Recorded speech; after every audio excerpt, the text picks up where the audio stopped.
banyak-banyak solawat di rumah, undang nur Rasulullah ke rumah, insya Allah kolbunya lebih sejuk. Ya, karena alam ini kalau tidak ada nama Nabi itu gak beres. Maka masalah apa aja dimasukkan salawat beres. Ada masalah, minta kepada Allah, ya Allah, hambamu sedang masalah. Bukan masalah ini ingin diselesaikan ya Allah, tapi aku khawatir jika masalah ini tidak selesai, kolbuku terganggu mengingat engkau, terganggu bersalawat kepada Rasul engkau. Maka kita minta rezeki bukan karena rezekinya, supaya kita tambah dekat kepada yang memberi rezeki.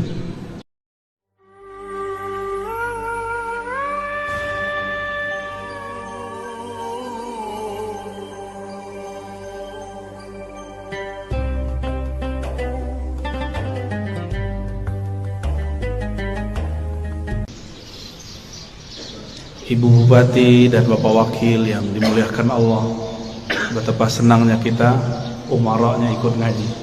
Alhamdulillah. Kalau kata pengantar cukup wakil atau sekdanya, tapi kalau ngaji langsung orangnya. Alhamdulillah. Bapak Ketua Pengurus MUI, Ketua Takmir, para ulama dan jamaah yang dimuliakan Allah. Tidak mudah bangun sebelum subuh ya. Karena tidak mudah jika dipikirkan pakai akal. Karena bangun waktu subuh, sebelum subuh itu bukan urusan kita, itu urusan Allah. Oleh karena itu sebelum tidur minta izinlah kepada yang menghidupkan, yang mematikan. Bismikallahumma ahya wa amut, atau amutu wa ahya, sama. Ya Allah, izinkan aku tidur dan hidup kembali. Kalaupun bangun dalam nama Allah, maka kita bangun mengatakan alhamdulillahilladzi ahyana, terima kasih yang telah mengembalikan hidup kami ya Allah. Hidup kalau tidak tambah taat dan ma'rifat, percuma hidup, lebih baik mati. Tapi jika ada ketaatan, ada kemakrifatan dalam hidup, fal hayatu aula, maka hidup lebih baik. Maka ketika ada seseorang mengeluhkan sakitnya dan dia mengatakan mati sajalah aku, apa kata Nabi? La tas'alul maut, la tatamannawul mauta. Jangan pernah berangan-angan pengen mati. Sakit badanku, iya sakit, tapi jangan pernah minta mati. Karena jika engkau mati, inqata'al amal, engkau tidak dapat lagi beramal.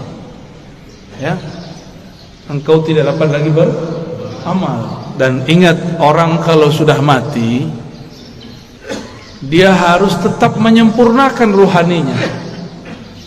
Tapi di alam sana sangat lama dan panjang sekali. Maka mumpung masih di dunia, jauh pun kita kejar, susah pun kita cari. Yang penting mengenal Allah dapat dicapai di bumi, supaya jadi bekal masuk ke alam yang lain. Bapak Ibu yang dimuliakan Allah, kalau pernah keluar negeri atau keluar kota, kalau kita tamu dari yang punya kota, kita disambut, tidak perlu diperiksa, benar gak? Cukup ditandai, oh si anu orangnya. Tapi kalau kita tidak kenal dengan yang punya kota, maka kita diperiksa. Alam ini dicipta karena Allah cinta kepada baginda Rasul sallallahu alaihi wasallam. Jika seseorang kenal Allah, kenal Rasulullah, maka dia masuk ke alam ini hormat kepadanya. Dia masuk ke alam barzakh, yang jaga alam barzakh pun respect kepadanya. Jika dia masuk padang mahsyar, maka yang di padang mahsyar pun melindunginya. Kita mau datang ke satu tempat, kenal penguasanya, Dijaga apa? Dijaga. Yang jadi raja, pemimpin di alam semesta, itulah baginda Rasul sallallahu alaihi wasallam. Beliau bergelar Sayyidul Alamin, penghulu alam semesta. Apabila saya kenal Rasulullah sallallahu alaihi wasallam, maka ketika di alam barzakh Rasulullah lah yang menyambut. Tapi kalau kenalnya baru imam, lumayan. Imam itu nanti yang akan sambut. Kalau kenal Allah, pasti kenal Rasulullah. Tidak ada orang kenal Allah kecuali lewat pintu Rasulullah. Maka ma'rifat mengenal ada dua jalur. Ada ma'rifat Muhammadi, mengenal dengan jalur Nabi Muhammad. Ada ma'rifat Azaziliyah, Iblisiyah. Ada mengenal jalur iblis. Kenal juga, tapi kenal dengan cara yang tidak benar. Allah Subhanahu wa taala mengatakan, "Qul in kuntum tuhibbunallah fattabi'uni." Katakanlah, jika engkau betul cinta kepada Allah, maka ikutilah jalanku. Ikutilah aku. Ikuti Rasulullah sallallahu alaihi wasallam. Maka banyaklah kelompok yang mengaku dialah yang paling ikut Rasulullah sallallahu alaihi wasallam. Yang diikut bukan model baju, yang diikut akhlak yang punya baju. Kalau model baju berubah-ubah per zaman. Ini bajunya kurang sunnah nih sebagiannya. Rasulullah itu suka pakai baju impor. Percaya tak? Baca Sahih Bukhari. Rasulullah selalu pakai baju dari luar negeri, dari Bahrain. Beliau tinggal di Madinah. Dari Persia, dari Romawi, dari Yaman, dari Mesir, dari Syam. Selalu memakai pakaian dari luar. Ada yang beliau beli, ada yang dibelikan. Tapi lebih banyak dibelikan orang, ya. Karena setiap kali ada orang datang, kasih beliau sallallahu alaihi wasallam hadiah. Bahkan dalam hadis yang sangat masyhur, ada seseorang memberi hadiah kepada Nabi sallallahu alaihi wasallam. Baru saja dipakai, tiba-tiba ada yang angkat tangan, "Wahai Rasulullah, demi Allah, berilah aku jubah yang engkau pakai." Hadis riwayat Imam Muslim. Rasulullah tolak. Rasulullah itu Abul Arwah, Abul Alamin, bapaknya alam semesta. Karena beliaulah alam ini Allah cipta. Maka jika ada anak-anaknya minta, tidak mungkin beliau tolak. Bukan saja manusia, semua yang di alam ini meminta, pasti beliau terima. Maka beliau mengatakan, "Baik, diamlah sebentar, biar aku pakai dulu, biar senang dulu yang memberi." Kira-kira begitu kalau dia maknai. Nabi mengatakan, "Diam sejenak, aku pakai dulu." Dipakai sebentar, berpindahlah keharuman beliau sebagian kepada jubah itu. Baru beliau memberikan kepada orang ini. Tapi setelah itu ribut, sahabat-sahabat marah kepada yang meminta. Tapi apa kata yang meminta? "Tahukah kalian untuk apa aku meminta ini? Aku meminta jubah Rasulullah untuk menjadi kain kafanku jika aku masuk kubur." Jadi beliau ingin dapat bau Rasulullah sallallahu alaihi wasallam. Keharuman Nabi tercium sampai ke langit. Beliau baru lahir, disambut oleh semua malaikat. Beliau bagi main-main, diinteli, disorot oleh malaikat-malaikat. Mereka ingin pastikan, inikah orang yang harum itu? Begitulah kata Jabir ibn Samurah, Anas bin Malik, dan sahabat-sahabat yang lain. Tidaklah Nabi melewati satu tempat, melainkan tempat itu ada harum Rasulullah di sana. Ketika Nabi pergi, harumnya masih tersisa. Sallallahu alaihi wasallam. Itulah sebabnya Imamuna Imam Malik, guru dari imam kita Muhammad bin Idris Asy-Syafi'i, jika beliau masuk kota Madinah, beliau langsung lepaskan sendalnya dan berjalan di bawah, tidak menggunakan kendaraan apapun. Lalu orang-orang bertanya, Itu raja-raja masih naik kendaraan. Kenapa engkau nyeker jalan kaki? Apa jawaban Imam Malik yang wafat 179 Hijriah? Sudah jauh setelah Rasulullah, tidak bertemu fisik Rasulullah sallallahu alaihi wasallam. Apa kata beliau? Aku malu. Di mana ditaruh wajah Malik? Dia berjalan dengan kakinya yang gagah di atas kendaraannya yang megah, tapi di bawah tanah ada jasad Rasulullah sallallahu alaihi wasallam. Oleh karena itu Allah muliakan Imam Malik bin Anas dengan memandang Rasulullah setiap kali dia tidur. Ma bittu lailan illa wa ra'aitu an-nabiyya sallallahu alaihi wasallam. Tidaklah aku tidur melainkan aku bermimpi memandang Rasul sallallahu alaihi wasallam. Berdasarkan hadis ini, riwayat-riwayat ini dan kisah Imam Malik, orang-orang semuanya beradab kepada Rasulullah. Satu kali Rasulullah sallallahu alaihi wasallam berganti mimbar. Tadinya bersandar di pohon pelepah atau belahan-belahan pohon kurma. Tiba-tiba ada orang Rum, orang Syam. Mereka baru datang ke Madinah, tapi langsung masuk Islam. Ahli mebel, tahu mebel ya? Dia bisa buat mimbar Rasulullah. Ini termasuk mimbar, ini mimbar namanya. Ini bukan panggung, tapi mimbar cuma kegedean. Ya. Lalu Nabi naiklah ke atas mimbar. Ketika Nabi memulai mau mengajar di atas mimbar, tiba-tiba beliau dan para sahabat mendengarkan suara seperti orang merindu, seperti pengantar dari pembawa acara kita yang sangat merindukan Rasul sallallahu alaihi wasallam. Ternyata suara dilihat tidak ada anak-anak, tidak ada orang-orang, tidak ada siapapun yang menangis. Rasulullah mengerti, maka beliau mengatakan, yang menangis itu pohon kayu yang aku jadikan sandaran. Sekarang aku tinggal karena ada mimbar yang baru. Maka beliau turun sejenak.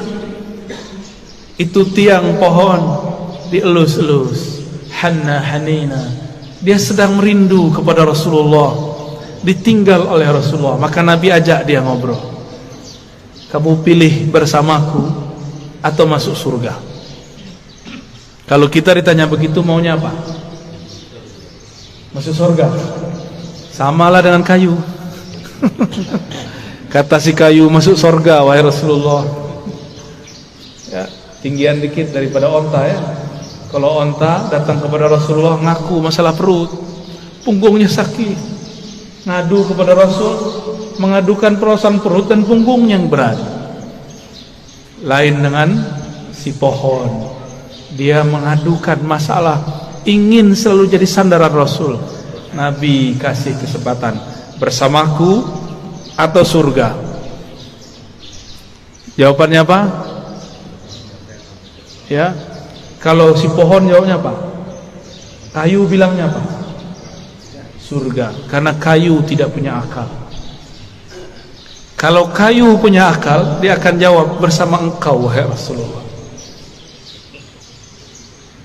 Ya, jadi yang berhati kayu minta surga dia ya.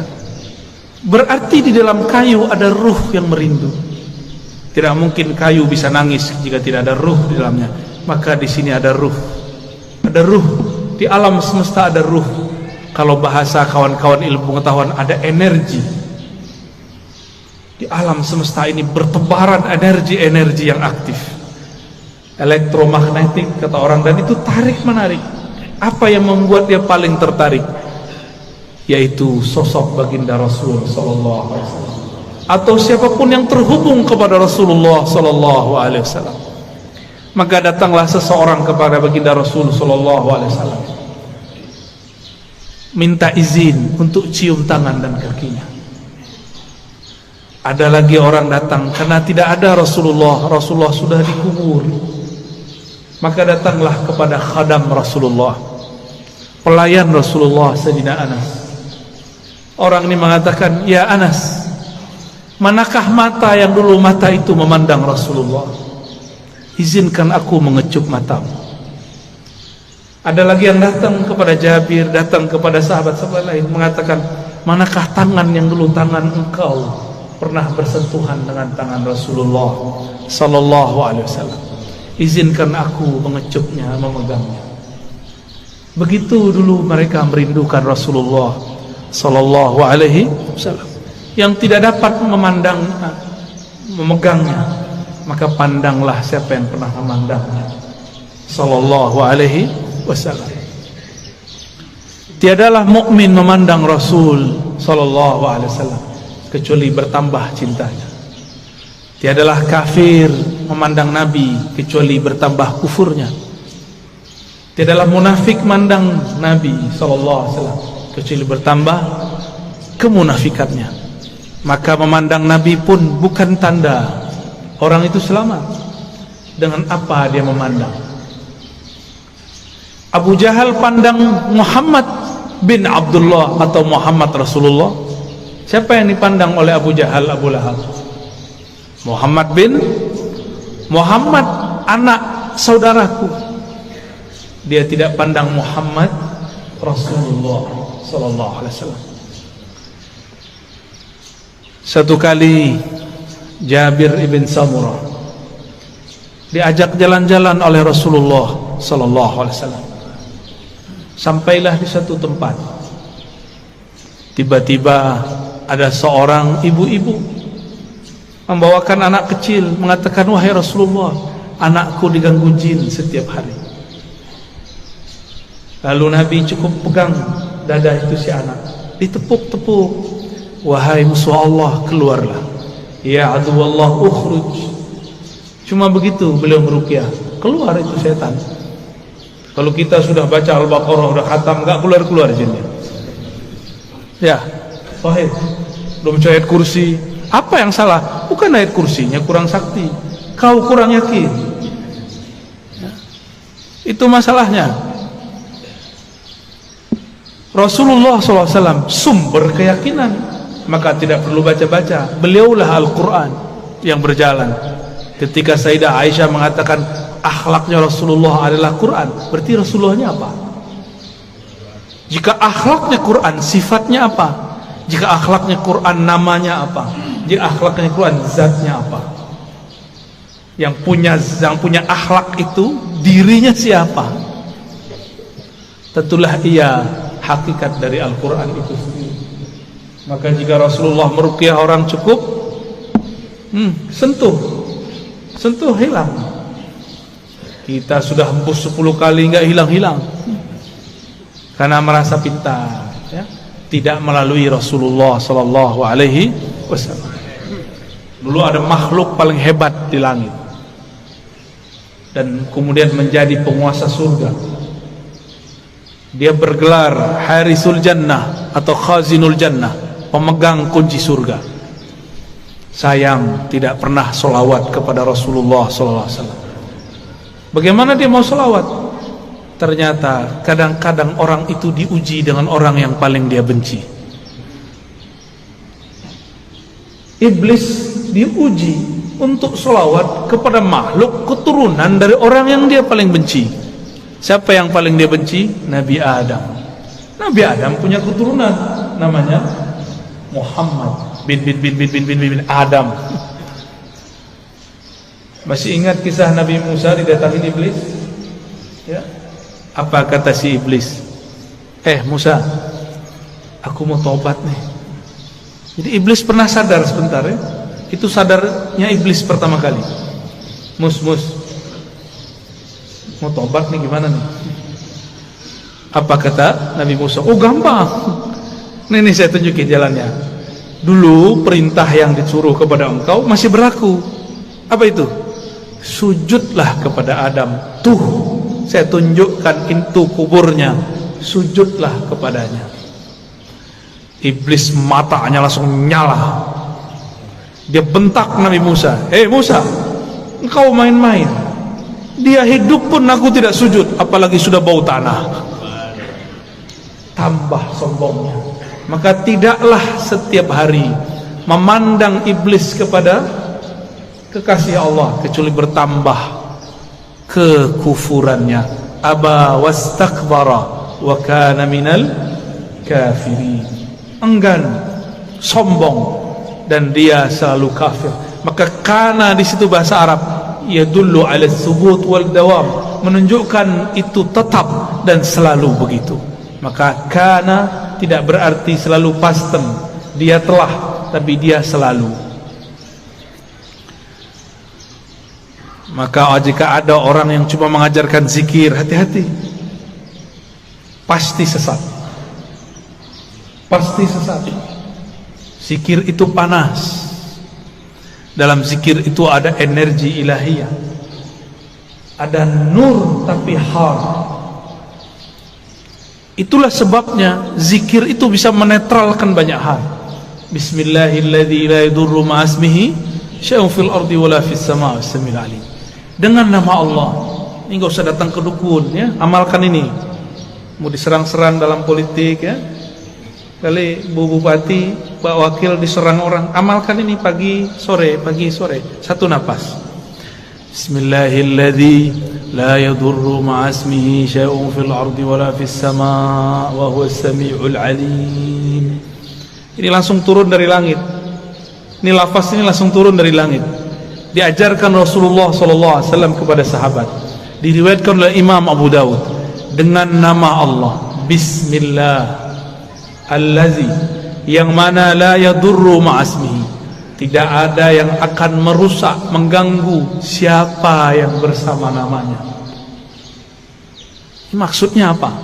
Gak ada yang ganggu, baik dari langit ataupun dari bumi. Namanya Allah, Allah titipkan semuanya ke dalam qalbu Rasulullah sallallahu alaihi wasallam. Maka orang yang datang kepada Allah lewat pancaran qalbu Rasulullah, dia langsung diterima.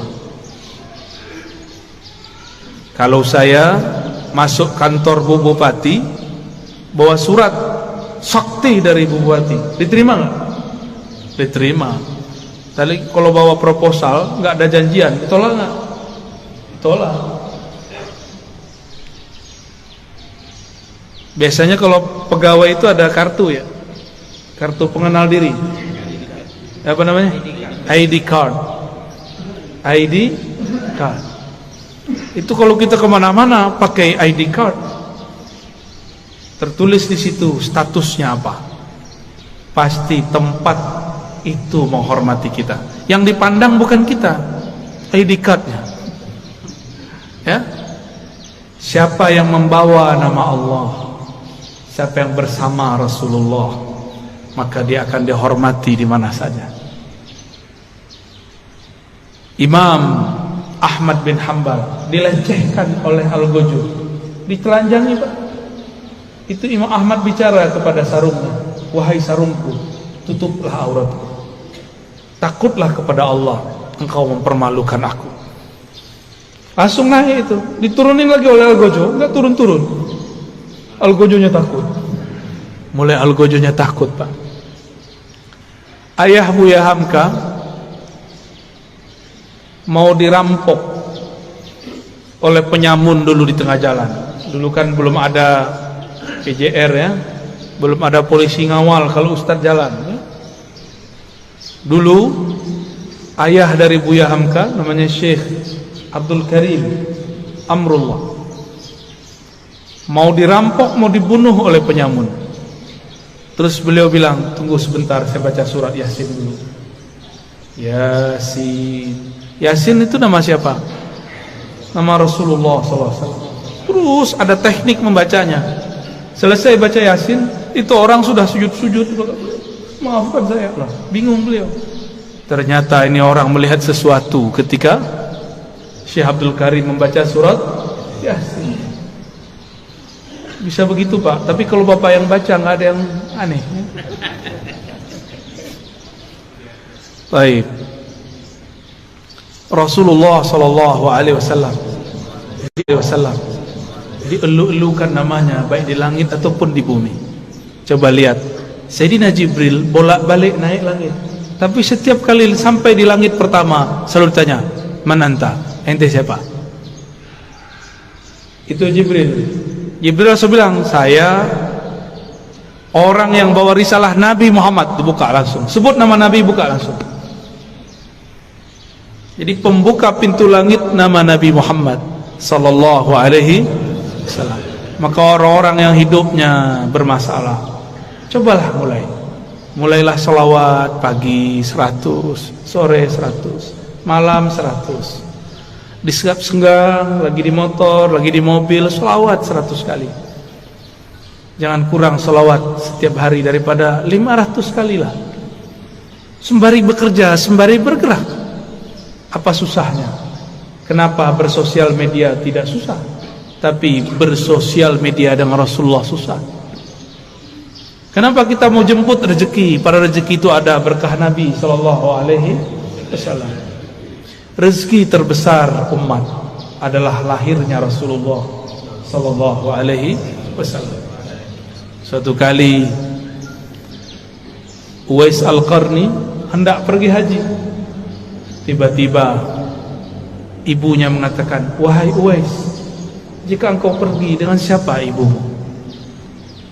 Kata Uwais, "Baiklah ibunda, tapi tunggu sebentar, aku berikan semua perbekalanku kepada temanku yang sedang merindukan Rasulullah.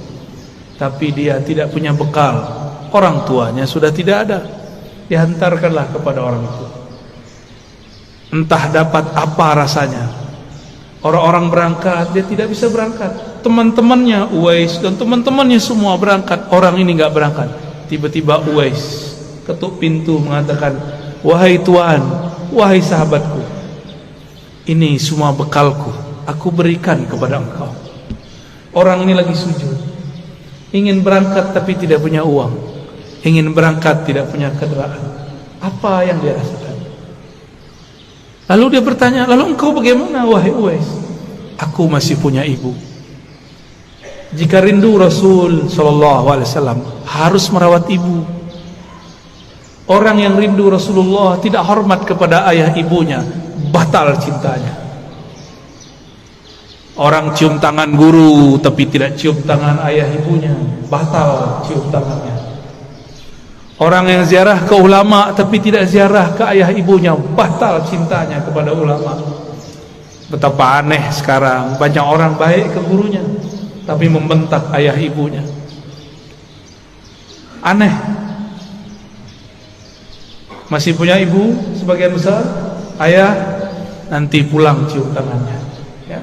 Baca sholawat ketika mencium tangannya. Semoga Allah ridha melalui itu. Dan pasti ridha Allah itulah kunci dalam tangan ibu. Kenapa disebut ibu dan ayah itu kunci ridha Allah? Ridha Allah fi ridhal walidain. Karena merekalah kita ada secara fisik, secara ruhani kita ada karena ruhaniah Rasulullah. Maka Rasulullah, Nur Muhammad, ruhnya disebut Ahmad, disebut Ummul Arwah, induknya semua ruh. Muhammad, nurnya disebut Abul Arwah, bapaknya semua ruh. Ini cuma istilah bahwa segala satu bersumber darinya. Inilah yang sering kita katakan ketika Allah menciptakan alam semesta. Apa yang Allah lakukan pada alam? Allah menciptakan alam ini supaya alam ini sempurna dengan menyembahnya. Allah tetap sempurna tanpa disembah alam. Allah ciptakan alam supaya alam itu sempurna dengan menyembahnya. Disebut dalam Quran liya'budun, untuk menyembahku. Siapakah yang paling sempurna menyembah Allah? Rasulullah SAW. Siapakah yang paling kenal Allah? Rasulullah SAW. Maka yang dimaksud dalam ayat ini, tidaklah aku ciptakan jin dan manusia illa liya'budun, kecuali untuk menyembahku sebenar-benar menyembah, mengenalku benar-benar mengenal. Itulah sosok Rasulullah sallallahu alaihi wasallam. Jadi ayat ini berbicara tentang Rasulullah sallallahu alaihi wasallam. Jadi jika ada orang mengatakan tidak usah buat maulid, tidak usah buat zikir-zikir, Gak usah buat zikir jamaah, gak usah buat manaqib. Tugas kita ibadah, ya itu ibadah. Dan ibadah yang paling tinggi adalah as-salawat ala nabi sallallahu alaihi wasallam. Ini saya ulang-ulang ya, supaya masuk ke alam sadar kita dan alam bawah sadar kita. Allah sholat nggak? Allah sholat nggak? Allah tadi sholat subuh nggak? Enggak. Saya ulang yang kenceng dong. Allah sholat nggak? Allah haji nggak? Allah puasa nggak? Allah sedekah nggak? Tapi Allah bersalat. Innallaha malaikatahu shalluna 'alan nabi. Jadi sebelum ada salatnya kita, Allah sudah salawat kepada Nabi. Sebelum ada zikir, baca Quran, ngaji kita, belum ada thariqat kita, belum ada mazhab kita, belum ada manhaj kita, belum ada, Allah sudah bersalawat. Maka ciri-ciri musuh Allah, dia benci orang salawat. Meskipun sorbannya 7 kali lilit, meskipun jenggotnya sepanjang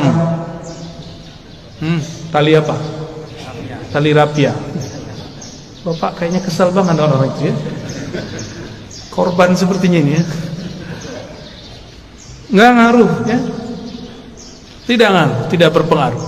Bapak Ibu yang melakukan Allah, karena salawat itu adalah fiilnya Allah. Salawat itu apa? Apa arti fiil? Kerjanya Allah. Dengan salawat itulah Allah menciptakan alam. Salawat itu artinya cinta dan kasih sayang. Maka kalau kita salawat, Allahumma salli ala sayyidina Muhammad, apa artinya? Ya Allah, sampaikan cinta, salam, kasih sayang kepada baginda Nabi Muhammad.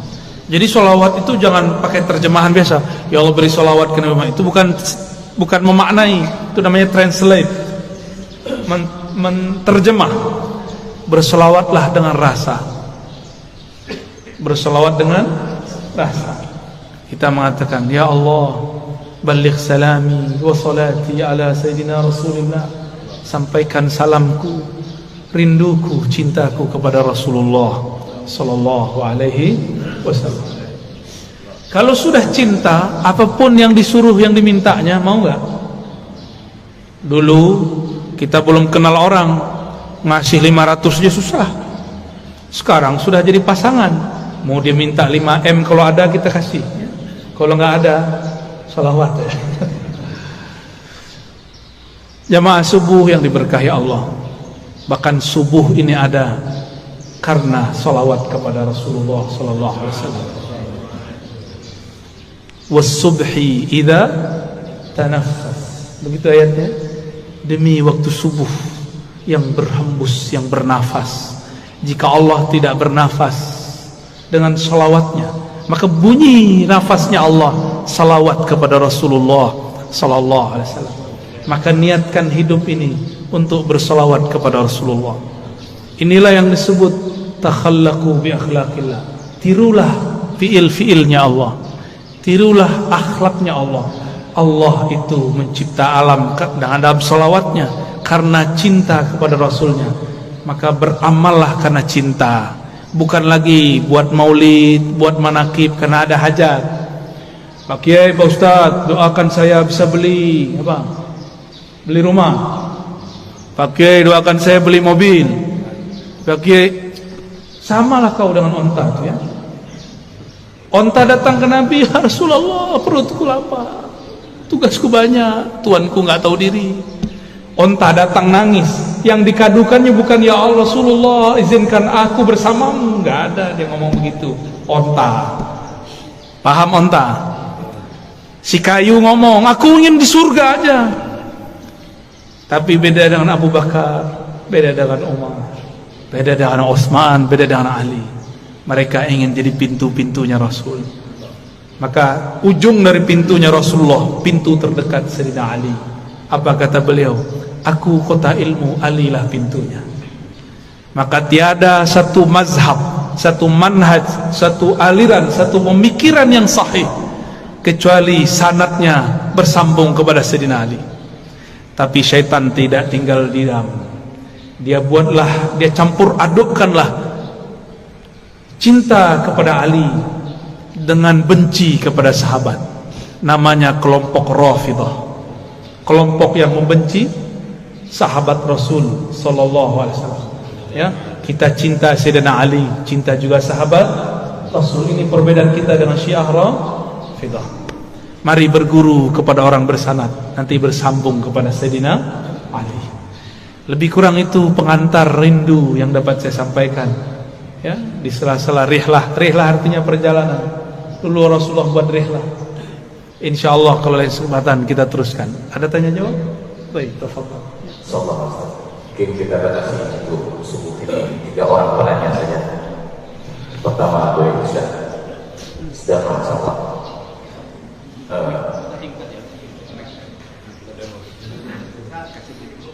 Yang ibu-ibu satu.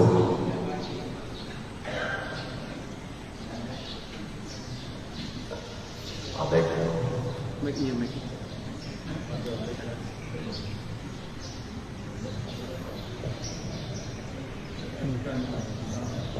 Pertanyaannya singkat ya Pak. Langsung kepada pertanyaannya.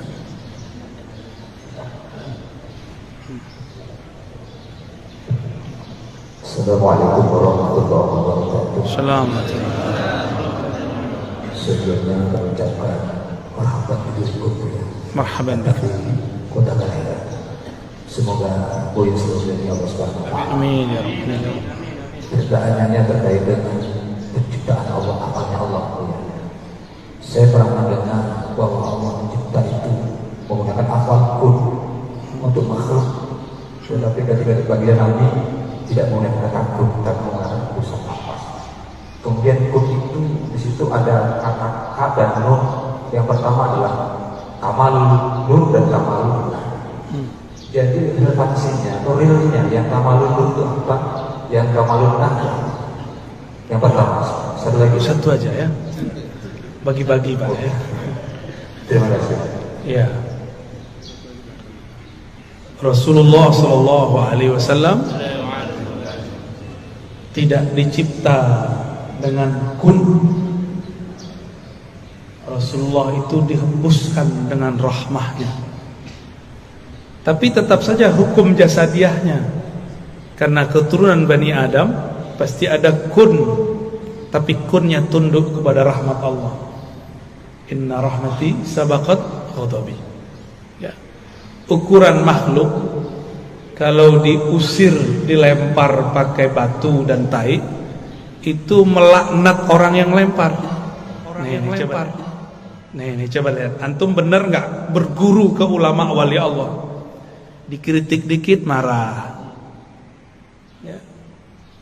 Beda sedikit marah. Beda politik ngomong. Bukan wali Allah itu. Cuma dibentak dikit langsung melaknat. Cuma beda fikrah, pemahaman, langsung ente sesat, ente bid'ah. Wali apaan begitu? Pewaris apaan begitu? Pewaris Rasulullah, kalbunya mirip-mirip Rasulullah sallallahu, tidak sama tapi mirip-mirip. Jika dicaci dia balas mendoakan kebaikan. Kalau kita dicaci maki orang gimana? Laknat Allah atas ente. Betul ya? Tapi kalau Rasulullah dicaci orang, apa kata beliau? Ya Allah, jadikan yang mencaciku ini keturunannya percaya kepada Engkau, beriman kepadaku. Beda dengan Nabi Nuh. Nabi Nuh udah capek dakwah 900 tahun. Antum baru ngomong 9 menit ke anak udah marah-marah ya. Nabi Nuh 900 tahun wajar. Tahun 950 tahun umurnya. Beliau sudah capek. Takdirnya berjalan begitu. Beliau berdoa, ya Rabb, tolong hancurkan umatku. Karena kalau mereka punya keturunan, keturunannya pasti kafir. Nabi Nuh, ini dosa adab. Tapi ini bukan dosa. Wajar, sudah 900 tahun. Tapi bagi Nabi ini dosa. Belum terjadi, dia sudah berburuk sangka, ya Allah kalau mereka jadi pasti kafir. Itu masalah Nabi Nuh. Masalah siapa? Nabi Nuh. Jangan ulangi kesalahan itu. Baca surat Nuh. Ya. Di surat Hud lain lagi, ya Pak Hud ya. Surat Nuh, baca cuma dua halaman, nggak sampai. Pelajaran besar. Karena nabi-nabi pun tidak sesempurna Nabi Muhammad SAW. Yang sempurna rahmatnya bulat turun itu ke Nabi Muhammad SAW. Maka siapa yang jadi pewaris Nabi Muhammad, pasti kalbunya dipenuhi rahmah. Gak ada benci. Ya, ini orang sedikit benci. Gak ada kebencian. Tegas boleh. Ya, saya kalau tegas-tegasan, mungkin bapak kabur juga kali ya, kebakar semua paling. Kita tahan energi ini. Jangan sampai energi semangat ini keluar luber sebelum saatnya. Rasulullah itu kalau perang Pak, perang itu nggak perlu dijaga, walaupun tetap ada yang jaga. Ada sahabat Nabi, kakinya itu betis yang kekar itu belah dua oleh tombak. Kena tombak. Datang kepada Rasulullah. Ya. Datang kepada Rasul, darah mengalir deras. Nabi cuma bilang Bismillah. Sembuh. Jadi Nabi itu giginya ompong. Itu perlu dipertanyakan riwayatnya. Maksudnya apa itu? Ini sekedar menunjukkan sisi manusiawinya. Nabi lagi sandiwara sebenarnya. Nabi ini suka begitu. Nabi itu orang yang paling pintar memerankan kelemahan. Karena kunci-kunci ada pada dia. Orang yang punya aset-aset hebat tidak mungkin sombong, karena khawatir nanti ketahuan. Kata Rasulullah, inni khabba'tu du'ai. Setiap nabi punya doa mustajab. Tapi aku inni khabba'tu du'ai da'wati. Aku simpen doaku itu. Rasulullah ternyata enggak keluarkan di sini. Keluarkan nanti di hari kiamat. Doa yang harusnya jatah Rasulullah di sini, beliau simpan nanti untuk kita di akhirat. Beliau tidak egois. Maka ulama pewaris Rasulullah tidak egois. Jika ada yang nyerang dia tidak ngamuk. Bapak bid'ahkan saja. Bapak katakan saya sesat, katakan saja. Saya tidak akan balas dengan kata-kata yang sama. Saya malu kepada Rasulullah sallallahu alaihi wasallam. Maka saya mengajak kepada para kiai, para ulama, habaib, malulah kepada Rasulmu, malulah kepada kakekmu. Kakekmu tidak emosional, kok engkau emosional. Kakekmu penuh dengan kasih sayang, kok engkau penuh dengan kebencian. Berdakwahlah dengan manhaj kakekmu. Bermazhablah dengan mazhab qalbu beliau, mazhabur rahmah. Maka bernamalah Rasulullah rahmatan lil, rahmat bagi alam. Bahkan orang kafir pun dapat rahmat Nabi, apalagi orang yang percaya. Jadi musuh kita nanti bukan di luar Pak. Dajjal itu gampang bagi Imam Mahdi. Musuh kita paling berat sesama muslim saling mengkafirkan, sesama muslim saling benci. Maka Nabi mengatakan, bukan Dajjal yang aku khawatirkan, tapi kalian sesama kalian itu yang aku khawatirkan. Itulah yang Nabi baca di takdir kun.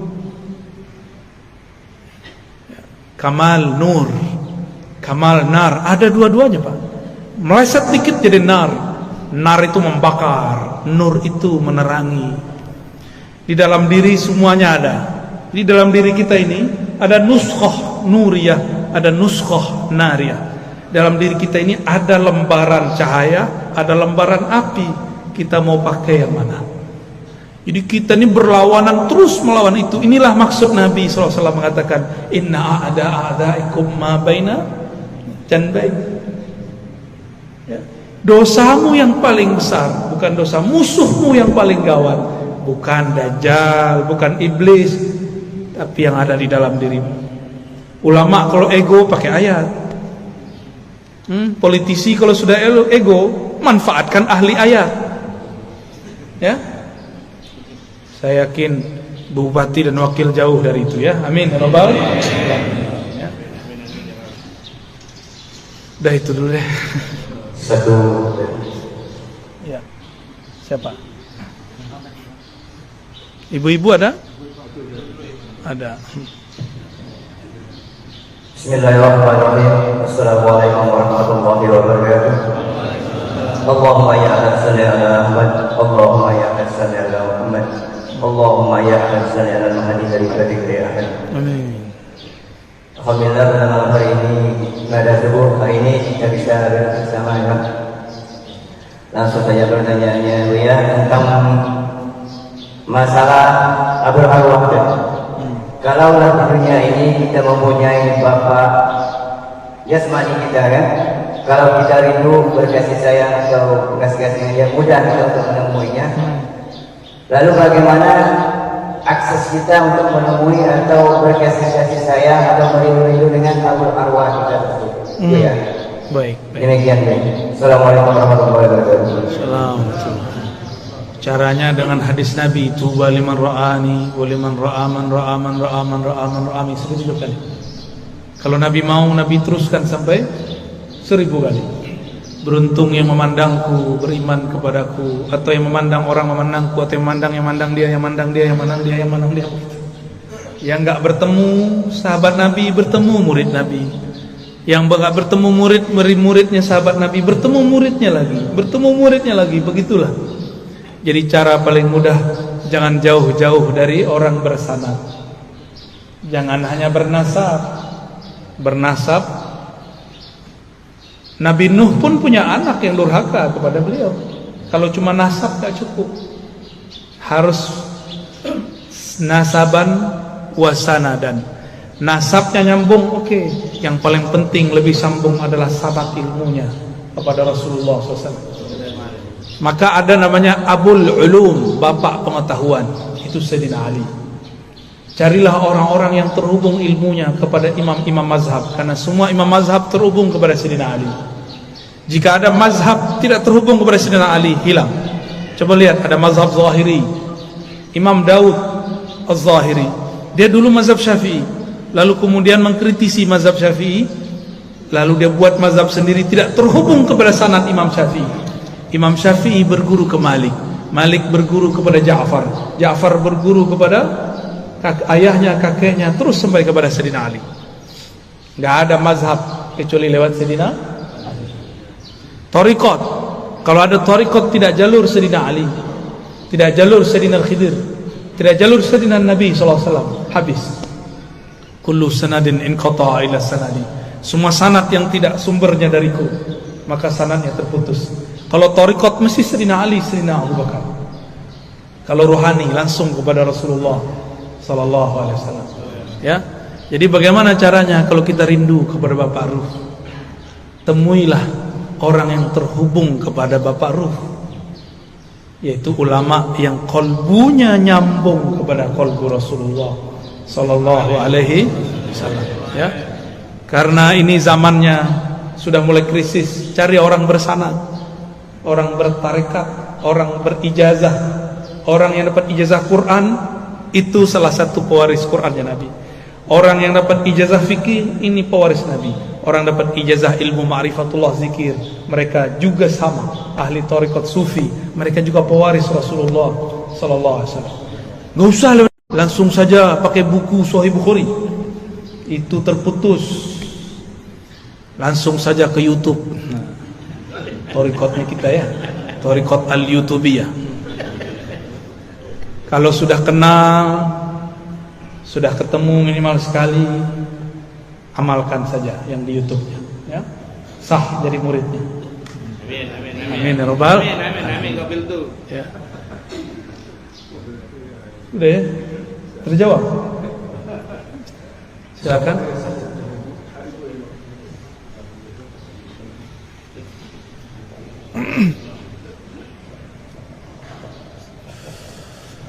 Assalamualaikum warahmatullahi wabarakatuh. Assalamualaikum. Buya yang kami hormati dan kami muliakan karena Allah. Saya seorang ibu sebagai tidak berdua ingin bertanya. Seorang kaum wanita ini nafsunya lebih banyak daripada pria. sedangkan pria itu 9, 1 sedangkan wanita itu 9. Bagaimana cara untuk menyikapi nafsu yang terlalu untuk wanita ini supaya kalbunya bersih? Itu jaga dan terima kasih sedangkan.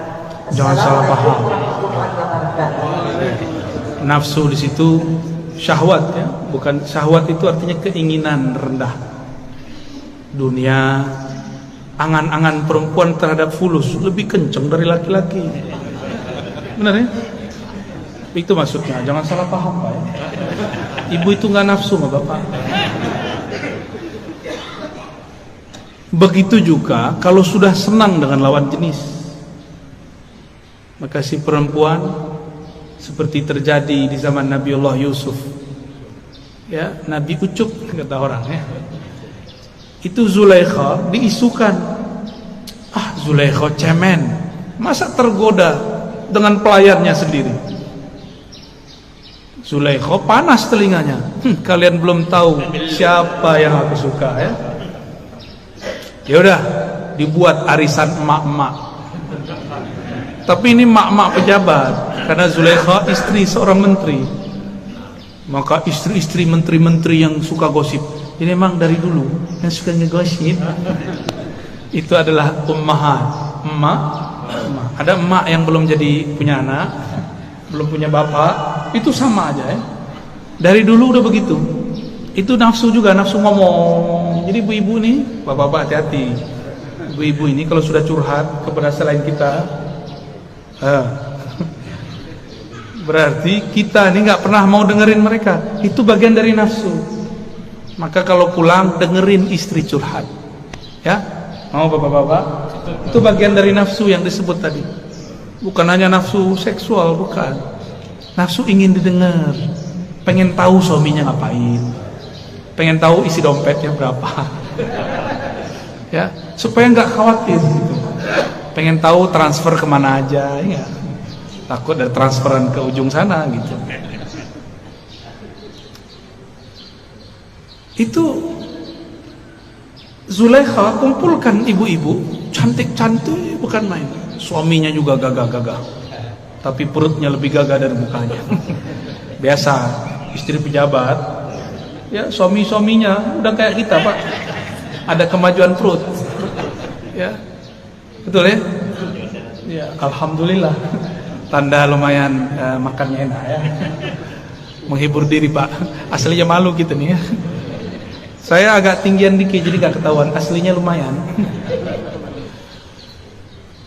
Ketika ibu-ibu sedang asik memotong apel, memotong buah-buah segar dari tepian kebun-kebun Sungai Nil, disuruhlah sang ganteng abadi.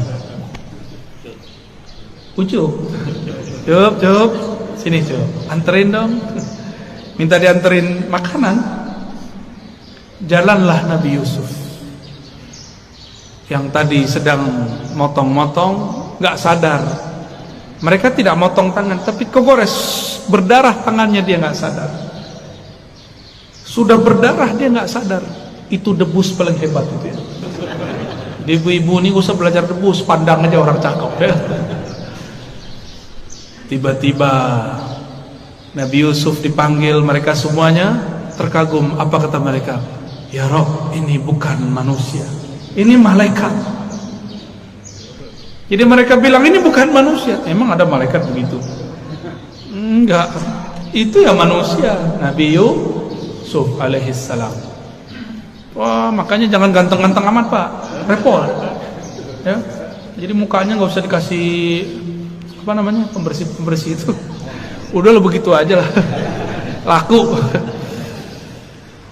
Ibu-ibu tuh baru perlu tuh ya pembersih, bedak, nggak apa-apa. Kalau kita nggak usah. Nabi Yusuf wajahnya lebih cantik daripada perempuan, lebih gagah dari panglima. Dilihat gagahnya gagah, dilihat halus lembutnya sangat lembut. Sampai satu ruas itu mereka, satu ruas di wajahnya mereka mengatakan. Tapi kata Rasulullah SAW, Jamalu Yusuf nisfu jamali. Makanya ada lagunya, ya Jamal, ya gimana lagunya? Ya Jamal, ya Jamal. Aduh susah ya. Jamal lo. Artinya apa? Gagahnya Nabi Yusuf baru separuh gagah. Tapi Nabi Muhammad sembunyikan gagahnya itu dalam tubuh Muhammad bin Abdullah. Karena kalau dibuka, Nabi Yusuf kalau berdiri, ibu-ibu lupa diri. Nabi Daud jika bernyanyi, burung pun lupa nafas. Nabi Daud tuh kalau udah zikir 3 hari bisa nggak makan minum. Burung yang tadi mau berangkat, karena burung ini nggak punya tabungan, maka si burung diam, lemas, dia tidak sadar dia sudah mati dalam mendengarkan kalam-kalam yang dibaca Sayyidina Daud. Begitu juga kalau Nabi Yusuf lama-lama berdiri di situ, bisa-bisa benar-benar putus tangan ibu-ibu itu. Yaqta'na aydiyahunna, hampir-hampir saja mereka memotong jari-jarinya. Untung Nabi Yusuf disuruh lewat lagi. Terus sup.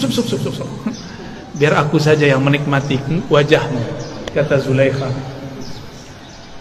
Lalu Zulaikha mengatakan, lihat tangan kalian. Kagetlah mereka.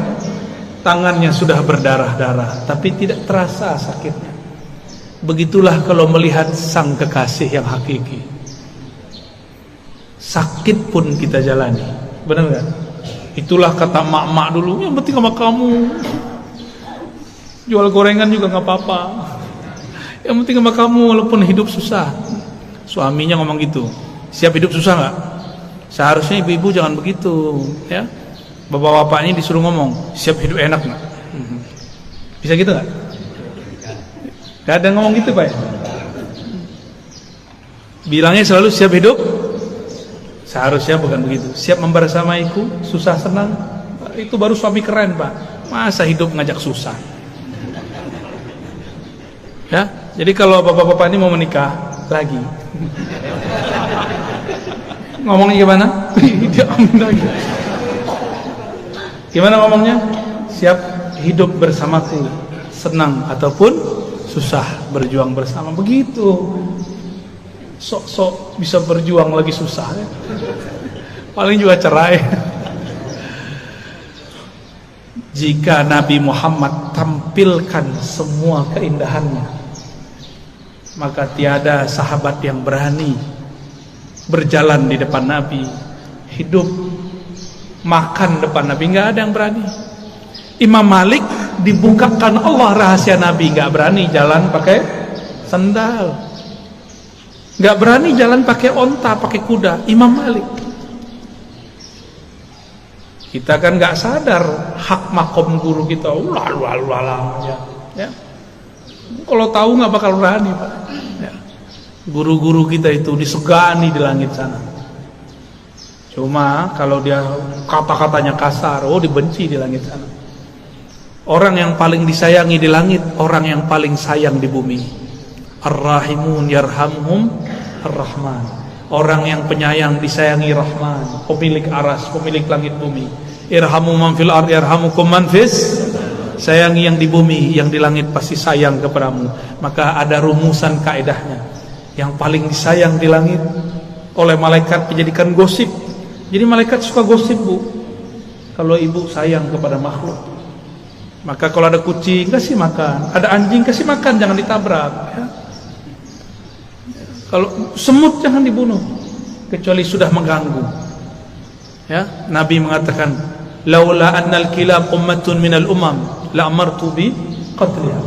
Seandainya anjing itu bukan umat daripada umat-umat. Jadi umat Nabi bukan hanya kita. Umat Nabi, ummah makhluk yang dia muncul dari daripada induk alam semesta, yaitu Rasulullah SAW. Semua itu umat Rasul. Jadi anjing itu umat Rasul, kucing umat Rasul, semuanya umat Rasulullah. Sayangi Pak. Pohon-pohon itu umat Rasulullah. Kalau nggak pohon mana bisa datang kepada Nabi? Nabi kalau lewat, pohon diluk atau nunduk. Pohon tahu kalau yang datang Rasulullah. Betapa kerasnya hati, lebih keras dari pohon. Rasulullah lewat namanya, kita cuek-cuek aja. Sallallahu alaihi wasallam. Lalu bagaimana supaya nafsu tidak besar? Nafsu itu lawannya cuma satu, puasa. Puasa ada dua, puasa zahir, puasa batin. Sesuai hadis yang sahih itu, Nabi mengatakan, jika engkau sedang berpuasa lalu ada orang menyerangmu, mengata-ngataimu, falyakul inni shaim, katakan aku sedang puasa. Berarti itu puasa batin. Melihat sesuatu yang kita pengen, puasa batin. Ya, jadi puasakan jiwa, nanti jiwa tunduk kepada akal dan qalbu. Jangan selalu diperturutkan. Ya, itu Bu palingnya.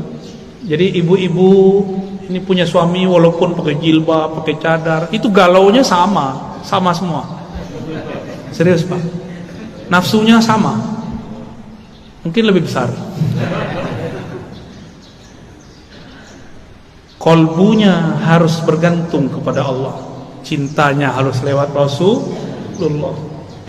Banyak-banyak sholawat di rumah, undang nur Rasulullah ke rumah, insya Allah kolbunya lebih sejuk.